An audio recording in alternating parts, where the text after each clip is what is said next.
Hi hello ಇವತ್ತಿನ ವಿಡಿಯೋದಲ್ಲಿ sweet potato tikka ಮಾಡ್ತಾ ಇದ್ದೀನಿ. ಈವ್ನಿಂಗ್ ಸ್ನ್ಯಾಕ್ಸ್ಗೆ ತುಂಬಾ ಒಳ್ಳೆಯೇ ಸ್ನ್ಯಾಕ್ಸ್ ಅಂತಲೇ ಹೇಳ್ಬೋದು. ಈ ಥರ ಮಾಡಿಕೊಟ್ರೆ ಸ್ವೀಟ್ ಪೊಟೊಟೊ ಯಾರಿಗೆ ಇಷ್ಟ ಇರೋಲ್ಲ ಅವರೆಲ್ಲ ಇಷ್ಟವಾಗಿ ತಿಂತಾರೆ. ಬನ್ನಿ ಈ ವಿಡಿಯೋದಲ್ಲಿ ನೋಡೋಣ. ಈ ವಿಡಿಯೋ ನೋಡೋದಕ್ಕಿಂತ ಮುಂಚೆ ನೀವು ಯಾರೆಲ್ಲ ನನ್ನ ಚಾನಲ್ನ ಹೊಸದಾಗಿ ನೋಡ್ತಾ ಇದ್ದೀರಾ ಸಬ್ಸ್ಕ್ರೈಬ್ ಮಾಡಿಕೊಂಡು ಈ ವಿಡಿಯೋ ಪೂರ್ತಿಯಾಗಿ ನೋಡಿ. ನಿಮ್ಗೆ ಏನಾದ್ರು ಇಷ್ಟ ಆದರೆ ಒಂದು ಲೈಕ್ ಮಾಡಿ, ನೀವು ಟ್ರೈ ಮಾಡಿ ಕಮೆಂಟಲ್ಲಿ ತಿಳಿಸಿ. ಫಸ್ಟು ನಾನು 2 ಸ್ವೀಟ್ ಪೊಟೊಟೊನ ತೊಗೊಂಡಿದ್ದೀನಿ. ಅದನ್ನು ಚೆನ್ನಾಗಿ ತೊಳ್ಕೊಂಡು ಕುಕ್ಕರ್ಗೆ ಹಾಕಿ ಒಂದು 3 ವಿಸಿಲ್ ಬೇಯಿಸ್ಕೊತಾ ಇದ್ದೀನಿ. ನೀರು ಹಾಕಿ ಬೇಯಿಸ್ಕೊತಾ ಇದ್ದೀನಿ. ಆ ಬೆಂದಿರೋದನ್ನ ತಣ್ಣಗಾದ್ಮೇಲೆ ಸಿಪ್ಪೆ ಎಲ್ಲ ತೆಗೆದ್ಬಿಟ್ಟು ಚೆನ್ನಾಗಿ ಮ್ಯಾಶ್ ಮಾಡ್ಕೊಬೇಕು.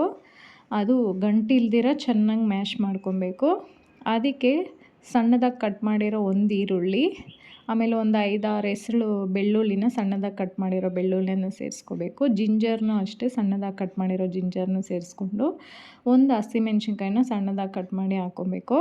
ಕೊತ್ತಂಬರಿ ಸೊಪ್ಪು, ಸ್ವಲ್ಪ ಕರಿಬೇವು ಸೊಪ್ಪನ್ನು ಸಣ್ಣದಾಗಿ ಕಟ್ ಮಾಡಿ ಹಾಕಿ, ಜೀರಿಗೆ ಪೌಡರ್ ಒಂದು ಅರ್ಧ ಸ್ಪೂನು, 1/4 ಸ್ಪೂನ್ ಖಾರದ ಪುಡಿ, ಆಮೇಲೆ ಅರಿಶಿನ ಪುಡಿ ಒಂದು 1/4 ಸ್ಪೂನು, ಹಿಂಗು ಸ್ವಲ್ಪ, ಆಮೇಲೆ ಸ್ವಲ್ಪ ಸಾಲ್ಟು, ರುಚಿಗೆ ಎಷ್ಟು ಬೇಕೋ ಅಷ್ಟು ಸಾಲ್ಟು, ಕಾರ್ನ್ಫ್ಲವರ್ ಒಂದು ಅರ್ಧ ಕಪ್ ಹಾಕ್ಕೋಬೇಕು, ಒಂದು 2 ಸ್ಪೂನಷ್ಟು ಹಾಕಿ ಚೆನ್ನಾಗಿ ಮಿಕ್ಸ್ ಮಾಡ್ಕೊಬೇಕು.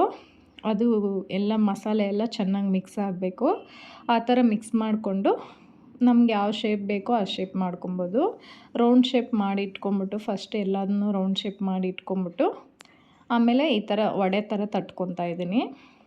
ಅಂದರೆ ತಿಕ್ನೆಸ್ಸು ದಪ್ಪನೇ ಇರಬೇಕು. ಇದು ವಡೆ ಥರ ಸ್ವಲ್ಪ ದಪ್ಪ ತಿಕ್ನೆಸ್ ಇರಬೇಕು. ಈ ಥರ ತಟ್ಕೊಂಡು ಎಲ್ಲ ರೆಡಿ ಮಾಡಿ ಇಟ್ಕೊಂಡು ಎಣ್ಣೆ ಇಟ್ಕೊಂಡು ಬಾಣಲಿಗೆ 2 ಸೈಡ್ ಫ್ರೈ ಮಾಡಿಕೊಂಡ್ರೆ ರೆಡಿ ಆಯಿತು. ತುಂಬಾ ಟೇಸ್ಟಾಗಿರುತ್ತೆ ಮತ್ತು ಬೇಗನೂ ಆಗುತ್ತೆ. ಸಿಂಪಲ್ಲಾಗಿ ಈವ್ನಿಂಗ್ ಸ್ನ್ಯಾಕ್ಸ್ಗೆ ಏನು ಮಾಡ್ಕೊಬೇಕು ಅಂತ ಮಕ್ಕಳಿಗೆ ಇವಾಗೆಲ್ಲ ಸಮ್ಮರ್ ಲೀವ್ ಅಲ್ವಾ, ಸ್ಕೂಲೆಲ್ಲ ಹಾಲಿಡೇ ಇರುತ್ತೆ. ಈ ಥರ ಸ್ನ್ಯಾಕ್ಸ್ ಮಾಡಿಕೊಡಿ, ಮಕ್ಕಳು ಇಷ್ಟವಾಗಿ ತಿಂತಾರೆ. 2 ಸ್ವೀಟ್ ಪೊಟೊಟೊದಲ್ಲಿ ಒಂದು 8 ಆಗೋಷ್ಟು ಸ್ನ್ಯಾಕ್ಸ್ ರೆಡಿ ಆಗಿದೆ.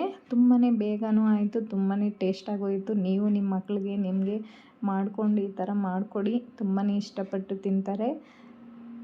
ಈ ವಿಡಿಯೋ ನಿಮಗೆ ಇಷ್ಟ ಆಗಿದೆ ಅಂದ್ಕೊತೀನಿ. ಪ್ಲೀಸ್ ನನ್ನ ಚಾನಲ್ನ ಸಬ್ಸ್ಕ್ರೈಬ್ ಮಾಡ್ಕೊಂಡು ವಿಡಿಯೋ ಪೂರ್ತಿಯಾಗಿ ನೋಡಿ. ನಿಮಗೆ ಯಾರು ಇಷ್ಟ ಆದರೆ ಒಂದು ಲೈಕ್ ಮಾಡಿ.